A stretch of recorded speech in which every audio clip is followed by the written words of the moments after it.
ශ්‍රාම් වැටුපේදන් මොන වගේවත් අහෝසි කරන්නේ? මම මේක කියලා දෙනවා. පාර්ලිමේන්තු මන්ත්‍රීවරුන්ගේ විශ්වාස වැටුප අහෝසි කරනවා. ඇමතිවරුන්ට ආණ්ඩුවේ නිල නිවාස දෙන එකත්, ඔවුන්ගේ ලයිට් බිල් වතුර බිල් ගෙවන එකත් නතර කරනවා. දැන් තියෙන ගෙවල් ටික සංචාරක මණ්ඩලයට පවරලා ලෝකින ධනවත් සංචාරකයන් ගෙන්නගෙන මධ්‍යස්ථාන බවට පත් කරනවා. කේඩී ලාල්කාන්ත ජනසංඛ්‍යාවේ දේශපාලන මණ්ඩල සභිකයෙක්. පළවෙනි ප්‍රශ්න මම අහන්නම්. මේ අපි ඇවිල්ලා ඉන්නේ මාදිවල පාර්ලිමේන්තු නිවාස සංකීර්ණයේ D10 කියන ගෙදරට. කේඩී ලාල්කාන්තට කොහොමද පාර්ලිමේන්තු මන්ත්‍රී නිවාස සංකීර්ණයේ ගියක් තියෙන්නේ? මේකේ මට අයිතියක් නැහැ.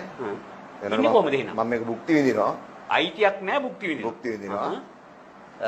මොකද අපිට මේ පාර මන්ත්‍රීකම් 3යි හම්බුනේ. අපිට ඇතුලෙන් තියෙන නිවාස 2යි. මොකද හර්නි සහෝදරී මේ කිට්ටුවම පදිංචි කෝට්ටේ නිසා හම්බෙච්ච දෙකෙන් එකක මං ඉන්නේ. මේක ඇත්තම අයිති කාටද? මේක අපේ විජිතේර සහෝදරයාගේ නමට තියෙන්නේ. අයිතියක් නෙමෙයි ඒක. අයිතියක් නමට. තව අනුර සහෝදරයාට එකක් තියෙනවා. ඒකෙත් ඉන්නේ අපේ චන්ද්‍රසේකරන් සහෝදරයා ඉන්නේ. මෙතන මං ඉන්නේ. ඔය මං ඉතින් වෘත්තීය සමිති ව්‍යාපාරේ කොළඹ ඉන්න ඕන ආම ඉන්න. මං අවුරුදු 19ක් මේක ඇතුළේ ඉන්නේ. ඒ කියන්නේ මම පාර්ලිමේන්තු මන්ත්‍රී නිවාස සංකීර්ණය ඇතුළේ. සංකීර්ණ ඇතුළේ අවුරුදු 19ක් ඉන්නවා. ඒක පළවෙනි සැරේ මන්ත්‍රී වුණාට පස්සේ. පළවෙනි සැරේ ආවේ 2001. මටත් විශ්‍රාම වැටුපක් හම්බ වෙනවා මේ මීඩියාට. ඒ ලැබෙන විශ්‍රාම වැටුප පක්ෂයට දෙන්නේ නැත්නම් පෞද්ගලික පරිහරණයටද?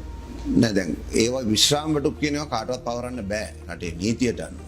රටේ නේ අතට අරගෙන හරිද? එතකොට ඒක අපේ account එකක් තියෙනවනේ. පාර්ලිමේන්තුවේ තියෙන ලංකා බැංකුවේ අපේ account එකක් තියෙනවා. account එකට තමයි එන්නේ. එතකොට දැන් මම කරන්නේ ඒක චෙක් පතකින් පක්ෂයට පවරනවා. මේ මාසෙක මං චෙක් පතකින් පවරනවා. ඒක මං ළඟ තියෙන්නේ. මම කැමති නම් පවරනවා නැත්නම් ජනතාවට දැනගන්න කැමැත්තක් ඇති කීයක්ද සාමාන්‍ය මන්ත්‍රීවරයෙකුට වැඩි ලැබෙන විශ්‍රාම වැටුප් කියලා හිටපු මන්ත්‍රීවරයෙකුට? කවුරුත් මේක කිව්වොත් පිළිගන්නේ නැහැ. මම බලපු කාලයක් මතක නැහැ ඇත්තටම. බැලුවේ නැහැ. ඇත්තටම බැලුවේ නැහැ.